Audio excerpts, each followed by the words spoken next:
하나님의 말씀은 창세기 50장입니다. 창세기는 50장까지 있습니다. 드디어 우리가 창세기 50장에 다다랐어요. 7절부터 14절 말씀입니다. 참으로 귀한 이 하나님의 말씀을 귀 기울여 들으시기 바랍니다. 요셉이 자기 아버지를 장사하러 올라가니 바로의 모든 신하와 바로 궁의 원로들과 애굽 땅의 모든 원로와 요셉의 온 집과 그의 형제들과 그의 아버지의 집이 그와 함께 올라가고 그들의 어린아이들과 양떼와 소떼만 고센 땅에 남겼으며 병거와 기병이 요셉을 따라 올라가니 그때가 심히 컸더라. 그들이 요단강 건너편 아닷 타작마장에 이르러 거기서 크게 울고 애통하며 요셉이 아버지를 위하여 7일 동안 애곡하였더니 그 땅 거민 가나안 백성들이 아닷 마당의 애통을 보고 이르되 이는 애굽 사람의 큰 애통이라 하였으므로 그 땅 이름을 아벨 미스라임이라 하였으니 곧 요단강 건너편이더라. 야곱의 아들들이 아버지가 그들에게 명한 대로 그를 위해 따라 행하여 그를 가나안 땅으로 메어다가 마므레 앞 막벨라밭 굴에 장사하였으니 이는 아브라함이 헷 족속 에브론에게 밭과 함께 사서 매장지를 삼은 곳이더라. 요셉이 아버지를 장사한 후에 자기 형제와 호상꾼과 함께 애굽으로 돌아왔더라. 아멘.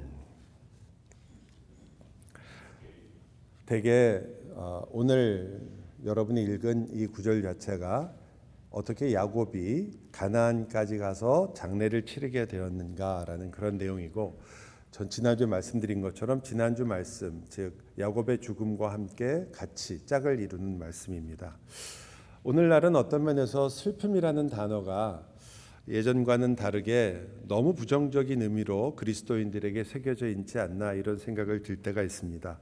특히 죽음 앞에서 굉장히 너무 오래 슬퍼하거나 힘들어하는 분들을 향해서 우리는 어떤 때는 그것이 좀 부적절하다라고까지 말하는 그런 분위기가 어디선가 모르지만 어쨌든 교회 안에 좀 있게 됐던 것 같아요. 그래서 제가 말씀드리는 건 뭐 그걸 크게 말씀드리는 게 아니라 대개는 우리의 조언이 이제 그만 슬퍼해라, 힘내라, 이거 이길 수 있다, 믿음으로 이기자, 이런 말씀을 많이 하게 된다는 거죠. 정말 그럴까? 분명히 배려를 가지고 하신 말씀이고 사랑의 마음에서 나온 말씀이긴 한데, 정말 믿음이 있으면 다른 사람들보다 빨리 상실의 아픔을 이겨낼 수 있고 금방 웃음을 되찾을 수 있을까? 믿음이 좋으면 그렇게 되나? 라는 부분에 있어서는 여러분과 제가 조금 더 이 신앙생활이라는 것에 대해서 많은 이해가 필요하다는 것을 기억해야 될 것입니다. 여러분, 하나님께서 한 사람을 다루시고 그의 마음을 회복시키시고 또 어떤 때는 그로 하여금 슬픔을 이기게 하거나 또는 어려움을 극복하게 하는 모든 일들은 하나님의 말씀 안에 있는 원리를 따라 우리가 충분히 알 수 있습니다. 기뻐하라. 항상 기뻐하라. 그러므로 그 말씀은 우리에게 굉장히 중요한 원리가 됩니다. 그러나 그 말씀이 한 사람의 삶 속에서 역사할 때는 정말 신비롭게 역사합니다. 누구도 같지 않습니다. 그래서 우리가 자기가 겪은 경험만을 가지고 또 우리가 서로 이야기할 때 그것이 어떤 도움이 될 수는 있겠죠. 같은 어려움과 힘든 속에서 하나님이 나를 이렇게 도우셨다라는 것은 분명 도움이 되는 일이긴 하지만, 그러나 사실 그것이 기준이 될 수는 없습니다. 왜냐하면 하나님께서 사람마다 하나님께서 돌보시고 인도하시고 그를 이끄시는 손길이 그냥 다른 정도가 아니라 매우 신비롭기 때문입니다.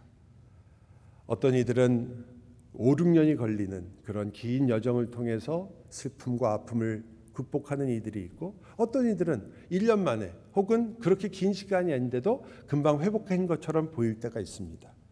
그러나 그것이 길었건 짧았건 혹은 그것이 어떻게 회복됐는가가 중요한 것이 아니라 사실은 하나님께서 그 안에서 그와 함께 그 길을 걸으셨다는 것이 진짜 중요한 것입니다. 여러분, 우리 모두가 아무리 지금 슬퍼도 주님 곁에 갈 때는 다 기쁠 것입니다. 아닙니까? 아니, 가는 순간 말고요. 올라가서 가는 순간은 힘들겠죠. 또 여러분 지금 여러분 자신한테 되게 불만족스러운 분이 많잖아요. 뭐 다른 데 할 거 없이 저도 그런데 저도 제 꼴을 보면 정말 항상 마음에 안 드는데 근데 주님 앞에 갈 때는 영광스러운 존재가 될 거 아니에요. 그러니까 여러분과 저는 그 영광과 하나님이 주시는 놀라운 복을 누릴 사람들이에요. 다시 말하면 슬픔이 아무리 커도 기쁨 속으로 갈 사람들입니다. 그런데 그게 얼마큼 짧으냐 기냐 이걸 가지고 신앙이 깊다 얕다 이런 걸 얘기할 수 있을까요? 아닙니다. 어떤 에게는 하나님께서 평생 정말 우리가 이해할 수 없지만 뉘어놓는 사람이 있습니다. 우리가 오늘 예배의 마지막에 부를 찬송에 있는 크리스도 여사처럼 어릴 때 사고로 시각장애인으로서 100년에 가까운 시간을 살아야 되는 사람도 있습니다. 그러나 그 안에서 하나님께서 그를 어떻게 회복시키시고 치료하며 하나님의 뜻대로 살게 하느냐는 정말 누구도 이야기하기 어렵습니다. 그래서 우리는 우리가 가지고 있는 신앙적인 소위 우리가 경험한 것에서 나오는 신앙적인 잣대를 가지거나 혹은 우리의 경험만을 가지고 이런 일들을 제기보다는 오히려 성경이 말한 대로 그를 통하여 하나님의 인내와 사랑과 그를 어떻게 우리가 받아줄 것이며 또 어떻게 하나님께서 그를 새롭게 하시며 바르게 하는 것들을 기대하고 끝까지 우리가 한 성도로서의 그리고 하나님의 백성으로서의 길을 갈 것인가를 고민하고 갈등하고 그리고 그것 때문에 우리 자신도 자라는 것이 그것이 아마 교회로서 우리가 바른 태도가 아닌가 생각이 됩니다. 어려운 일인 건 분명합니다. 쉽지 않은 일이죠. 그 일 안에는 많은 요소들이 들어있잖아요. 성경 말씀은 우리를 바르게 하기도 하고 어떤 때는 우리를 꾸짖기도 하고 우리를 다시 한번 새롭게 하기도 하고 형제와 자매를 통해서 우리를 다시 올바른 길로 돌아가도록 도와주기도 하고 어떤 때는 위로하기도 하고 이런 모든 일들이 하나님의 말씀 속에서 우리에게 일어나서 주님께서 목표하시는 하나님의 자녀로서의 모습들을 우리가 조금씩 배워가게 됩니다. 이게 우리가 예수를 믿는 가장 큰 의미이며 어떻게 보면 즐거움 아니겠습니까? 세상에 어떤 누가 있어서 여러분에게 너는 예수 그리스도를 닮을 것이다를 약속해주고 그리고 그 길을 같이 걸어가 주시면서 우리를 어떤 때는 징계를 통해서 어떤 때는 우리를 기쁘게 함을 통해서 어떤 때는 우리에게 참으로 큰 위로를 주시면서 어떤 때는 우리와 함께 걸으면서 같이 눈물을 흘리고 같이 웃어주시면서 이 길을 걸어서 그 길까지 가게 하시는 그런 신이 어디에 있단 말입니까? 바쳐라, 섬겨라, 나를 무조건 예배하라 라는 그러한 하나님이 아니라 여러분 저희가 예배를 공부할 때 봤지만 이 예배라는 단어 자체가 하나님께서 여러분을 섬긴다는 데서부터 나왔거든요. 그냥 여러분에게 나 예배하고 나에게 모든 경배를 바쳐라가 다가 아니라 내가 너희를 섬길 것이다라는 너무나 놀라운 하나님만이 하실 수 있는 우리를 위하여 자기를 낮추사 종의 형상까지 입을 수 있는 오직 삼위 하나님만이 하실 수 있는 이 세상에 우리가 알고 있는 모든 거짓 신들과 우상들이 흉내도 쫓아낼 수 없는 우리를 위해 오신 바로 주님만이 하실 수 있는 그 일이 여러분에게 일어난 거거든요. 얼마나 놀라운 일입니까?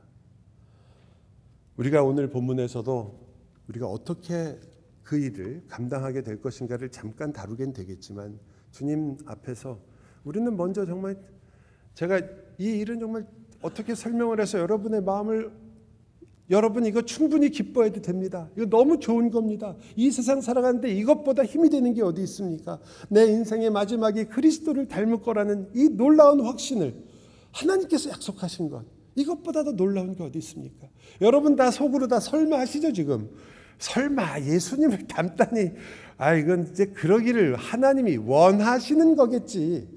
제가 조금 이따가 한 구절을 읽어드릴 테니까 여러분이 맞는지 성경이 맞는지 한번 보죠. 일단 어쨌든 슬픔이라는 것 앞에서 성경은 우리에게 함께 울라라는 말을 제일 먼저 하죠. 근데 우리는 물론 위로를 하고 싶으니까 답을 주고 싶습니다. 아이 그만 울어, 괜찮아, 힘을 내, 주님이 함께 하시잖아, 이렇게 답을 주고 싶죠. 그러나 여러분, 좋은 믿음은 분명 우리에게 답을 주기도 하지만, 그리고 좋은 믿음은 그런 것들을 우리에게 허락하기도 하지만, 좋은 믿음은 또한 다른 사람의 아픔을 공감하게도 하는 게 좋은 믿음입니다. 그것이 성숙한 믿음의 한 형태죠. 그러므로 우리는 그것으로부터 시작해야 됩니다. 어려운 것 같아요. 저도 이렇게 말씀을 같이 나눌 때는 이래야지라는 생각을 하지만, 예를 들면 여러분 이제 오랫동안 교회에 오지 못하시다가 오신 분을 여러분이 만나거나 뭐 여행 갔다 오신 분을 만나면 우리가 제일 먼저 하는 말이, 대개 제가 옆에서 보면 이 말을 제일 많이 해요. 아유, 오랜만이네요. 어떻게 오셨어요? 이렇게. 아니, 오랜만에 어떻게 오셨어요? 차 타고 왔죠. 하시는 분은 관심을 보이는 거예요. 그죠?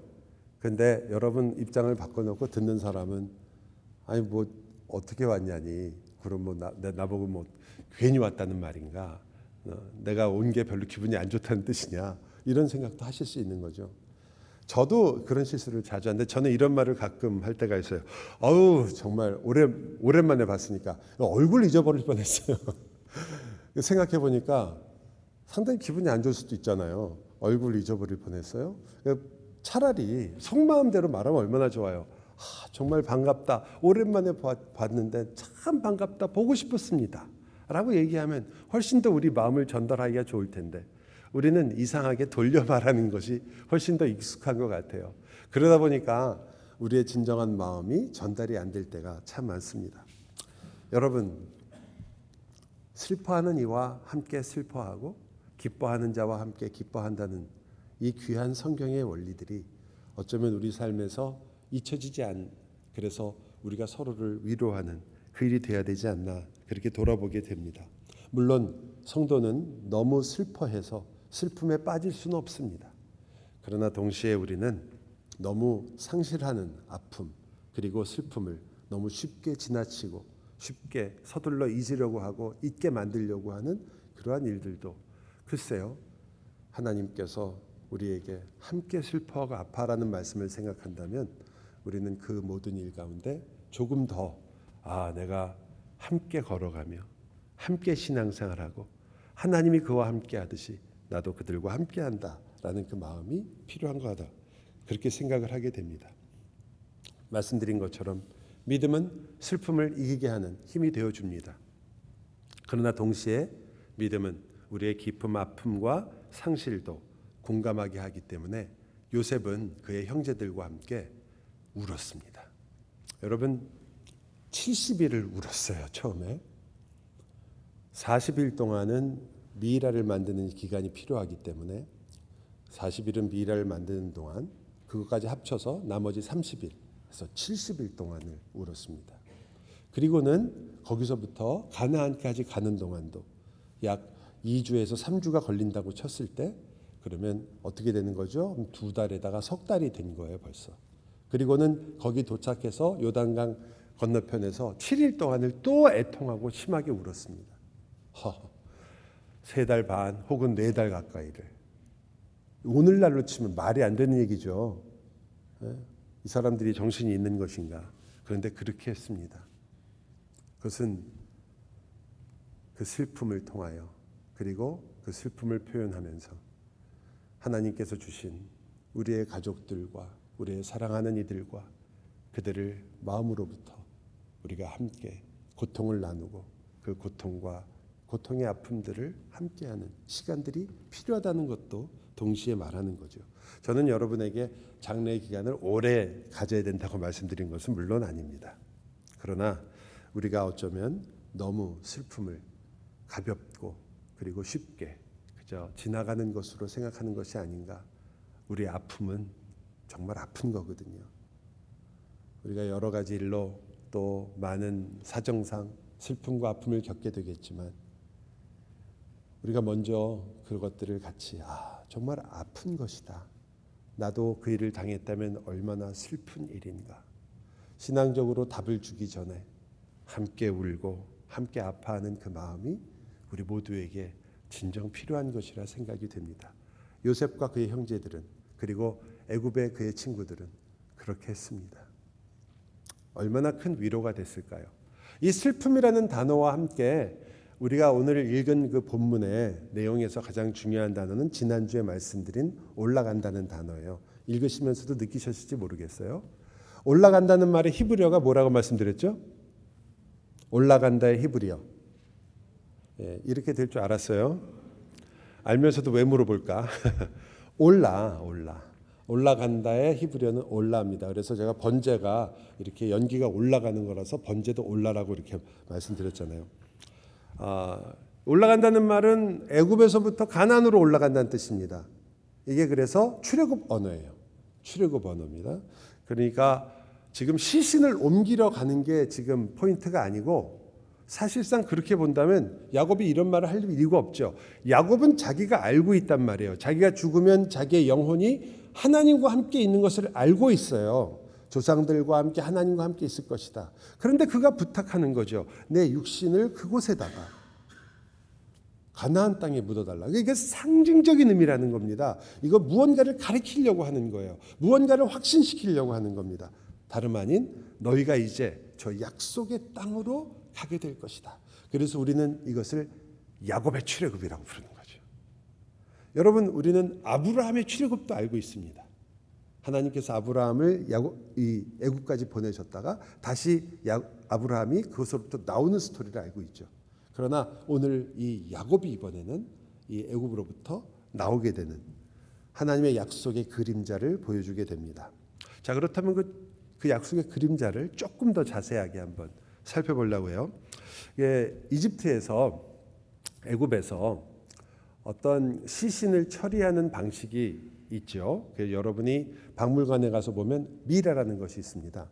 미라를 보면 여러분이 와 이렇게 만들었구나. 그래서 마치 애굽 사람들은 전부 미라를 만든 걸로 아실 텐데 애굽에서 미라를 만들었다는 뜻은 최고위층이라는 뜻입니다.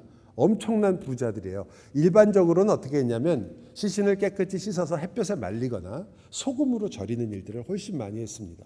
물론 그런 것들은 그 당시에 기록에는 남아있지만 현재까지 남아있지는 않죠. 미라는 아직까지 남아있기 때문에 우리가 많이 알고 있습니다. 다시 말하면 미라를 만들었다는 말은 부와 권세와 거기다가 종교적인 의미도 갖고 있습니다. 오시리스라는 신을 그 당시에 이 애굽에서 숭배했기 때문에 이 삶과 죽음을 권장하는 신인데요. 그 신을 숭배하면서 이 육신은 어떤 것을 말하느냐? 영혼이 이제 사후 세계에서 영원한 세계로 가는 동안에 무수하게 어려운 일을 겪는데 그때 이 미이라 즉 이 육신의 형태가 남아 있어야 이것들에서 길을 잃지 않고 계속 여기가 집이라 이거죠. 집으로부터 출발해서 잘 갈 수 있다. 그래서 미라가 중요한 거예요. 훼손되면 안 됩니다. 살아있는 영혼의 집이다. 이렇게 생각했습니다. 자, 그렇다면 요셉이 야곱을 미라를 만드는 거예요. 지금 뭘 믿었던 걸까요? 요셉은 왜 야곱을 미라로 만들었을까요? 요셉이 정말 이것을 통해서 자기가 얼마나 이 애굽에서 영향력 있는 사람이고 얼마나 부자인가를 보여주는 걸까요? 혹은 이제 알고 봤더니 요셉이 세속화됐구나. 신앙으로 하질 않고 결국은 또 이 애굽의 모든 걸 받아들여 가지고 그래서 그 종교적인 방식을 따라서 이렇게 행했구나. 이 요셉 뭔가 잘못하고 있구나. 이렇게 생각하실까요? 이 스토리에서 본다면 요셉은 애굽의 신에게 무릎을 꿇거나 애굽의 신을 믿거나 애굽의 신을 따른 적이 없습니다. 따라서 이것은 오히려 반대의 메시지를 담고 있는 거죠.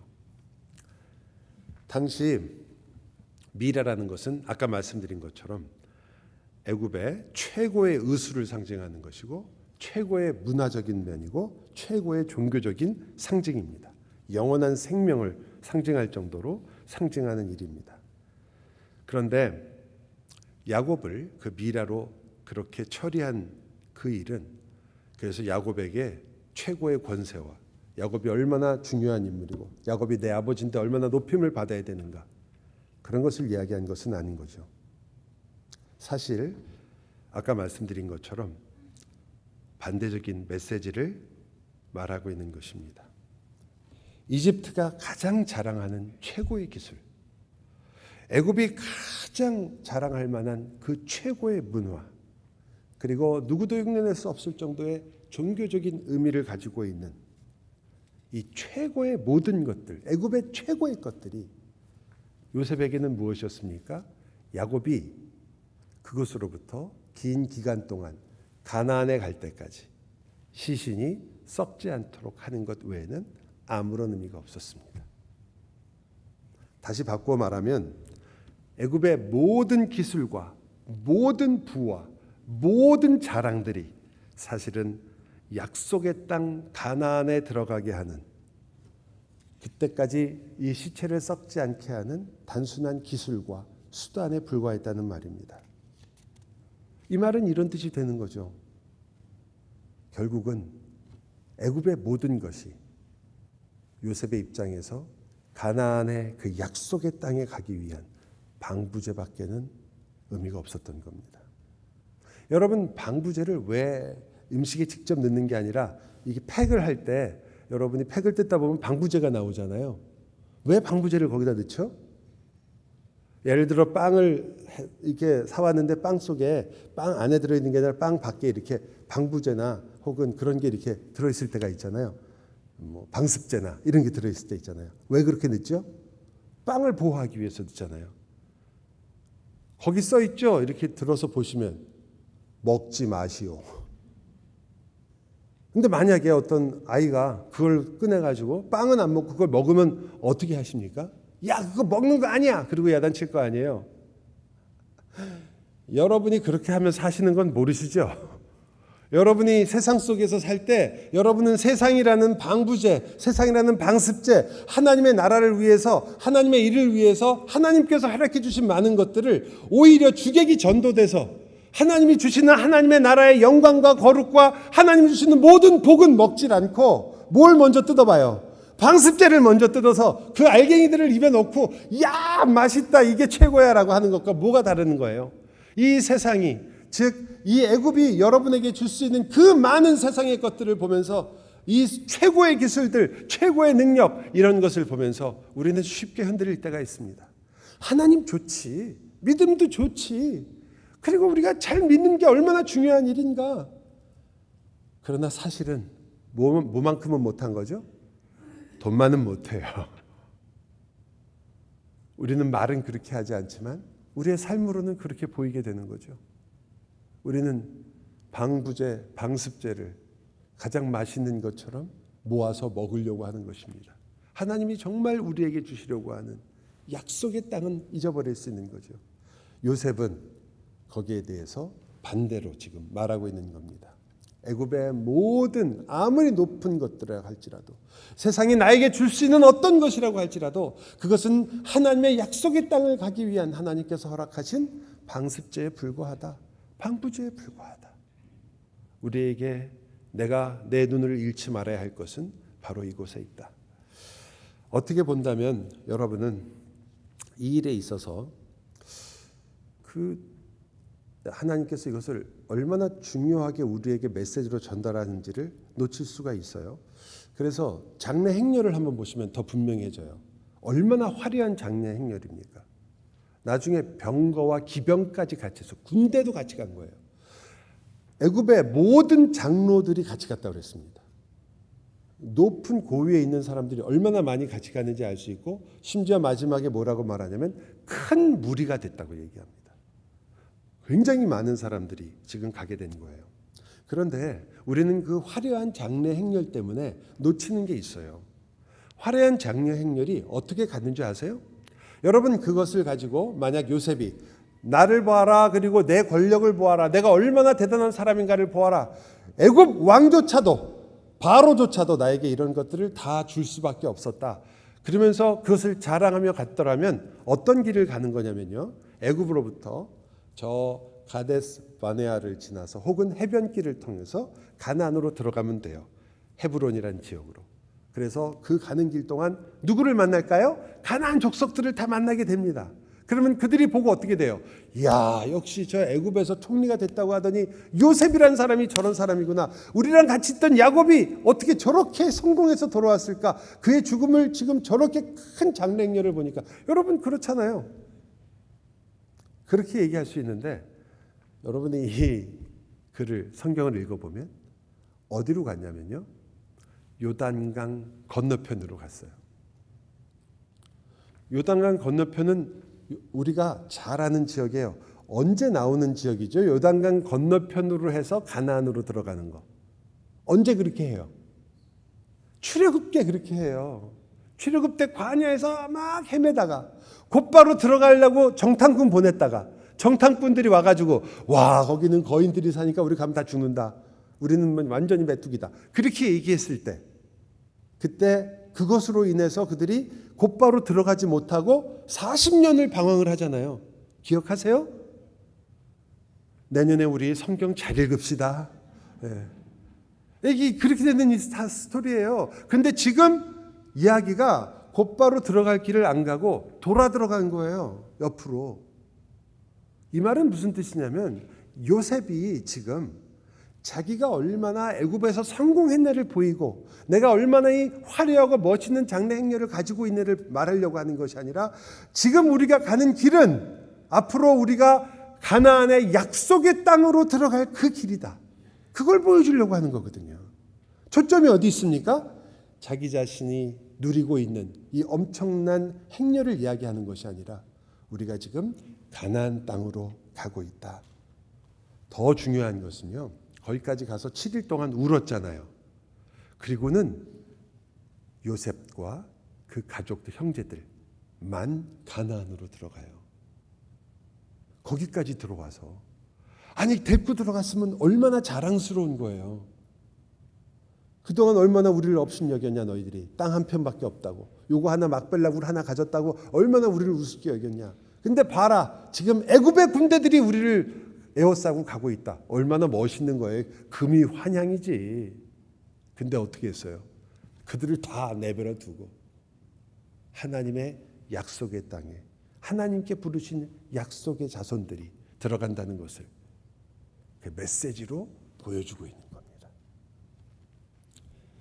이집트 사람들도 그 전에 너무나 크게 애통했고 그곳에서 같이 울었기 때문에 심지어 아벨 미스라임이라는 이름까지 주었던 애굽 사람들이 그곳에서 슬퍼했다는 뜻이거든요. 근데 거기가 끝이었던 거예요. 애굽 사람들의 애도는 거기가 끝이었어요. 막벨라 굴에 들어갔던 것은 바로 요셉과 그의 가족들, 형제들이었습니다. 여러분, 화려한 이 장례는 분명 애굽이 세상의 중심인 것처럼 보이게 합니다. 요란하고 컸습니다. 요셉이 요구한 것이 아닐 거예요. 그 왕이 그에게 허락하고 보내주고 싶었던 거죠. 너희들 모두가 가서 우리 이 애굽을 구했고 또 이 지역을 갖다가 구했던, 그래서 이 애굽의 이름을 높여주었던 그 요셉의 아버지의 죽음을 거기 가서 같이 그렇게 크게 무언가 좀 우리식으로 말하면 좀 면을 세워줘라. 그가 얼마나 대단한 존재인지를 보여주고 알려줘라. 그러나 권력과 명예나 부여나 이 눈부신 그 모든 것을 요셉은 쉽게 한마디로 방부제처럼 처리한 것입니다. 방습제처럼. 나의 관심은 거기에 있지 않고 바로 하나님이 약속하신 가나안의 땅에 있습니다. 아까도 말씀드린 것처럼 그 방부제나 방습제가 그 음식을 보존하고 보호하기 위한 것처럼 사실상 하나님께서 우리를 이 땅에 두셨을 때 하나님은 이 땅에 많은 것들을 우리에게 허락하십니다. 시간도 허락하십니다. 물질도 허락하십니다. 많은 경우 건강도 허락하십니다. 또 어떤 때는 우리가 상상하지 못하거나 생각하지 못했던 많은 복들이나 은사들을 우리에게 허락하십니다. 그런데 이 세상에서 있는 모든 것들은 우리를 보존하시고 우리를 보호하시며 또한 우리를 훈련시키시고 어떻게 하시려고요? 하나님의 귀한 약속의 말씀을 얻게 하려고. 당신이 바로 약속의 사람이라는 것을 알게 하려고. 하나님의 말씀이 이루어질 사람이라는 것. 이 세상의 그 어떤 것과도 비교할 수 없는 주의 말씀이 당신의 인생에서 이루어질 사람으로 세우기 위하여 하나님께서 이 세상의 모든 것을 동원하셔서 그것이 어떤 것이든지 간에 심지어 그저 우리가 밤에 보고 있는 저 별들, 그 별들까지 그렇게 아름답게 만드시고, 우리가 겨우 새벽과 저녁에 보는 그 노을을 그렇게 아름답게 만드셔서 여러분과 저로 하여금 하나님이 우리를 어떻게 사랑하시며 나를 위해 무엇을 하시는 것을 보여주십니다. 그렇게 아름다운 그 모든 것들을 왜요? 바로 우리로 하여금 하나님의 그 약속의 놀라움을 우리가 알고 소유하고 누리게 하기 위해서, 하나님의 나라를 맛보게 하기 위해서. 그래서 빼놓을 수 없는 마지막 장면으로 달려가게 되는 거예요. 요셉과 그의 형제들이 아버지의 유언에 따라서 자기들만 들어갔잖아요. 그리고서 매장을 합니다. 이게 뭘 뜻하려고 하는 거예요?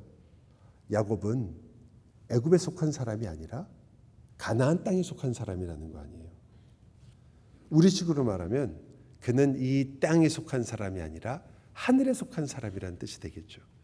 여러분 빌립보서를 기억하십니까? 빌립보서 3장에 이렇게 우리에게 분명하게 말씀하고 있고, 저는 여러분이 이 구절을 그냥 읽으면서 참 좋은 구절이다가 아니라 여러분에게 하고 있는 하나님의 엄청난 약속이라는 것을 좀 생각하시면서 들으시기를 바랍니다.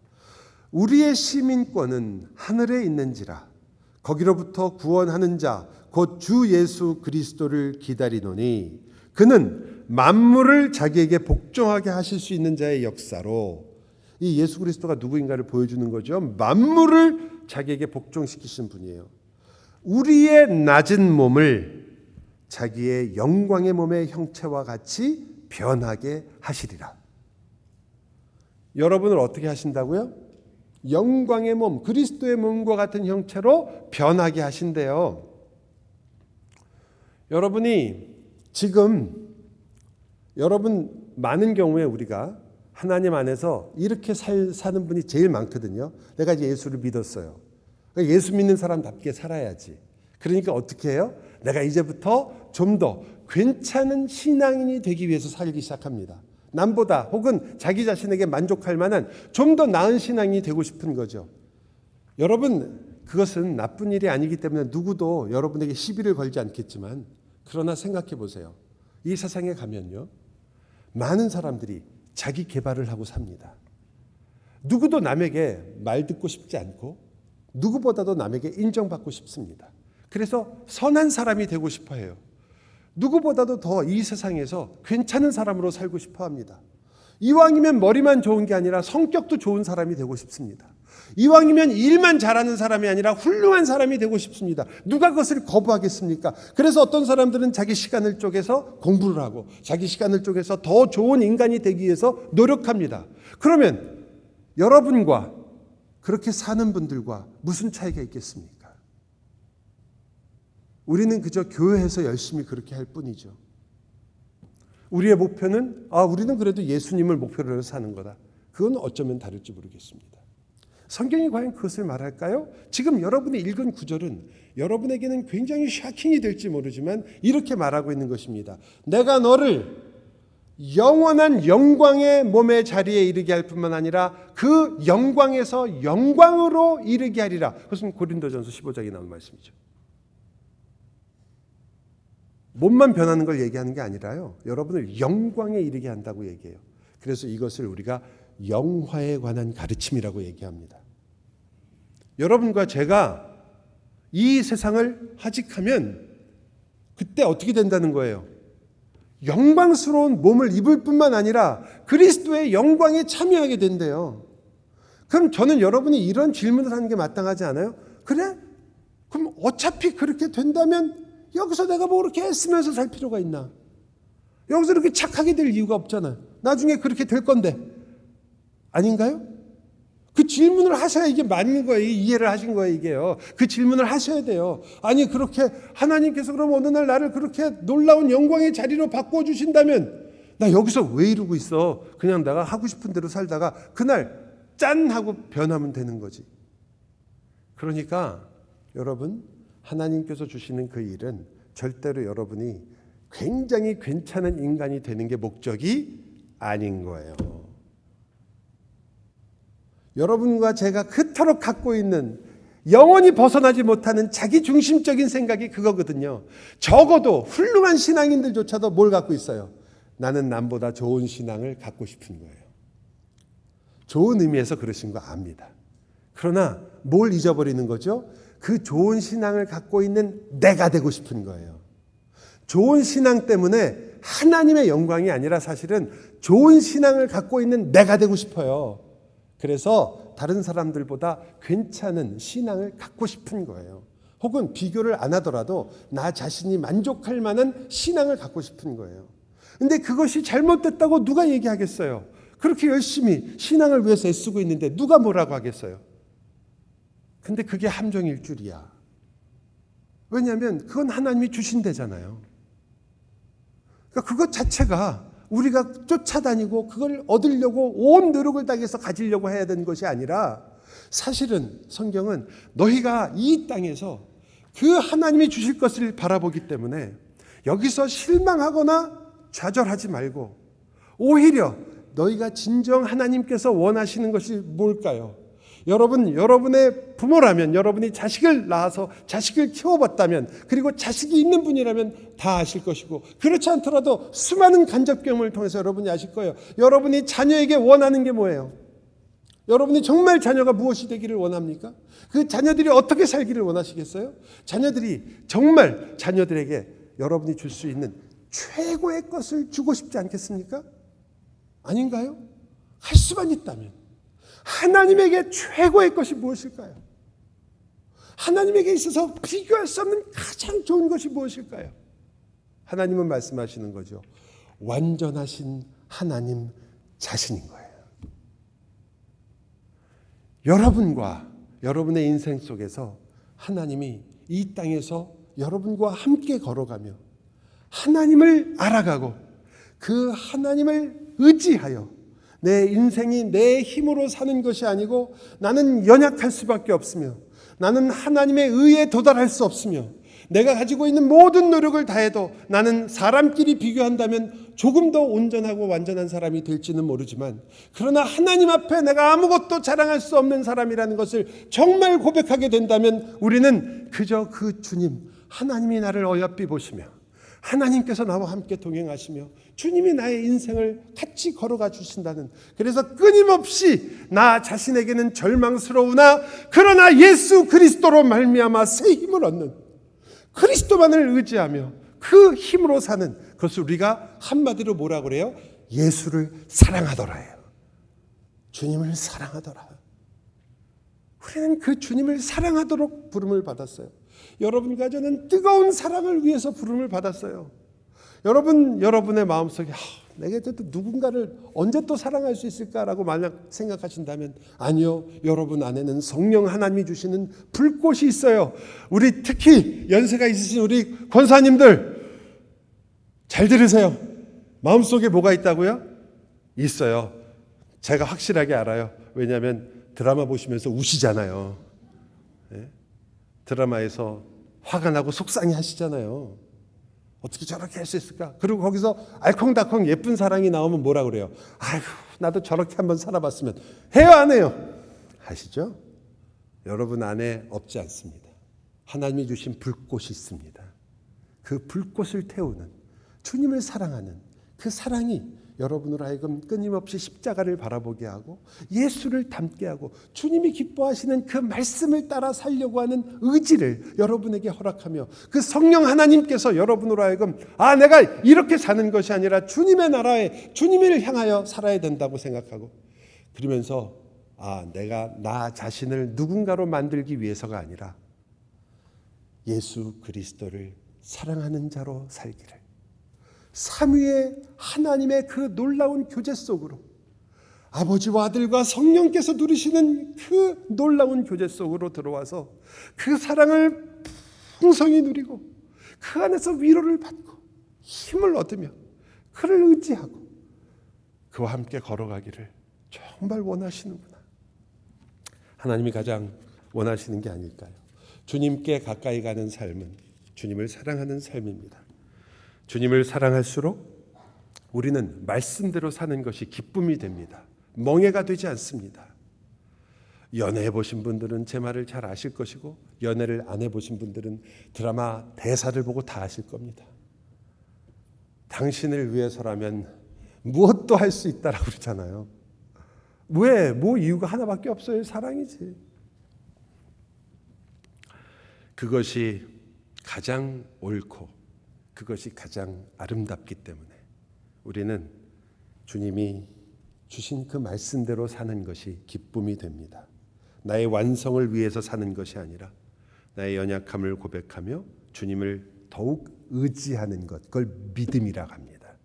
믿음의 삶이 되는 거죠. 여러분, 제가 마지막으로 이렇게 사신 분을 소개하는 것으로 말씀을 마칠까 합니다. 우리는 많은 경우에 어떤 사람을 보면 저 사람은 타고나기를 저렇게 잘했다. 부모를 잘 만났다. 요새 많이 하는 말로 금수저다. 이런 말도 하고 또 어떤 때는 가진 게 많다 보니까 저 사람 참 성격이 원만한데 어려서부터 뭐 어려움을 당해보질 않아서 저렇지. 그 어떤 사람이 또 좀 이렇게 약간 예민하고 신경질적이면은 저 사람 어릴 때 그 고생을 너무 많이 해서 없이 큰 사람은 어디든지 저렇게 티가 조금 나. 이런 엉뚱한 얘기들을 우리는 당연한 것처럼 막 얘기할 때가 있습니다. 여러분, 통계상으로도 전혀 근거가 없는 이야기를 우리는 마치 어릴 때 그런 고생을 하면 커서는 무언가 결격 사유가 있는 것처럼 엉뚱한 생각을 하죠. 왜냐하면 본인들 자신을 이해하고 싶어서 그러겠죠. 제가 말씀드릴게요. 세상에서 가진 것 중에 정말 부족함 없이 아무것도 부족함 없이 모든 것을 가지고 태어난 사람이 누굴까요? 여러분 누구실 것 같아요? 솔로몬? 다윗? 예. 지난주에도 말씀드렸잖아요. 누구냐고 물어보면 무조건 일단 예수님 하면은 거의 80%는 맞는다고. 예수님이에요. 예수님이 하나님의 아들이십니다. 전지전능하십니다. 천지를 창조하신 분이에요. 근데 예수님의 생애 동안 예수님이 자기 자신을 위해서 그 능력을 끄집어내어서 자기를 증명하기 위해서 그 힘을 쓰신 거 본 적 있어요? 주님께서 우리와 같이 되사 우리가 이 땅에서 너희가 예수님은 하나님 아니야. 예수님 뭐든지 할 수 있는데 뭐가 어려워. 예수님처럼 어떻게 살아. 이렇게 말할까 봐 예수님이 분명하게 얘기하잖아요. 그가 자기를 낮추어 종의 형상을 입으셨다고요. 그래서 예수님이 뭐라고 그래요? 나는 내 뜻대로 살지 않는다. 내가 하고 싶은 말 하고 살지 않는다. 나는 성령 하나님을 의지해서 이 모든 일을 하고 있다. 그렇게 얘기하시잖아요. 심지어 예수님이 어떠셨어요? 나는 나의 뜻이 이런데 아버지의 뜻과 다르니 나의 뜻인데 죄는 아니지만 나는 다른 생각을 하고 있는데 그러나 아버지의 뜻을 따르도록 하겠습니다. 나는 아버지가 옳다고 믿으며 아버지를 의지하겠습니다. 이렇게 말씀하시잖아요. 예수님의 생애는 우리가 생각하는 것처럼 그분이 하나님의 아들이기 때문에 모든 능력을 갖고 있어서 모든 것을 다 이겨낼 수 있고 어떤 경우에든지 흔들리지 않고 가는 게 아니라 우리와 똑같이 유혹을 받고 배가 고프셨고 그리고 화가 나셨으며 눈물을 흘리셨단 말이에요. 죄가 없으셨을 뿐이죠. 그러한 분이 이 땅에 사시면서 성령 하나님을 의지하고 사셨습니다. 그렇게 해서 우리의 첫 열매가 되셨어요. 그리고는 우리가 그러죠. 우리도 의지하고 싶은데 어떻게 하셨어요? 그래서 내가 너희에게 보혜사를 보낸다. 너희 안에 성령 하나님을 보낼 것이다. 여러분은 성령 하나님 따로 나 따로이니까 예수님이 그렇게 사신 것을 보여주었는데도 우리는 성령님을 의지하기보다는 여전히 우리에게 모든 관심이 쏠려 있으니 여러분 다시 한번 생각해 주십시오. 오직 하나님께만 의지하였던 오직 성령 하나님만을 바라보았던 참된 본이 되셨던 예수 그리스도처럼 저는 여러분도 이 세상을 이기려면 여러분이 강해져서가 아니라 바로 주님의 말씀과 약속이 이 세상마저도 성령 하나님께서 우리와 함께 계시는 그 놀라운 하나님의 보호하심이 이 세상의 그 어떤 것마저도 방습제와 방부제로 만들기 때문입니다. 세상이 아무리 좋은 것도 그리스도 앞에서는 배설물과 같이 될 수밖에 없는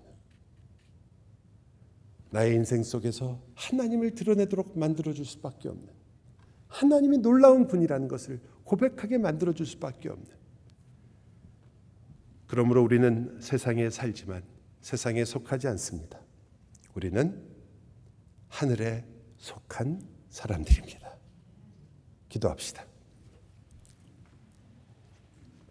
사랑의 주님, 저희가 주 예수 그리스도의 말씀이 우리에게 선언하는 귀한 선언조차도 잊어버리고 잃어버릴 때가 있습니다. 내가 누구인가를 다시 깨닫기를 원합니다. 또한 주님이 우리를 위해 하신 일이 어떤 일인가를 다시 묵상하기를 원합니다. 그 무엇보다도 예수 그리스도께서 나의 참 구주가 되시고 그리스도께서 나를 내 안에 나와 함께 사셔서 나와 연합하사 바로 주님께서 이 땅을 사셨던 그 모든 것을 저희로 살게 하시고 지금도 도우시며 우리를 위해 기도하신다는 그 큰 사랑을 저희가 다시 깨닫기를 간절히 구합니다. 주여, 자칫 포기하기 쉬우며 자칫 나 자신에게 모든 마음을 빼앗기기 쉬운 우리들에게 다시 힘을 주옵소서. 예수 그리스도의 이름으로 기도하옵나이다.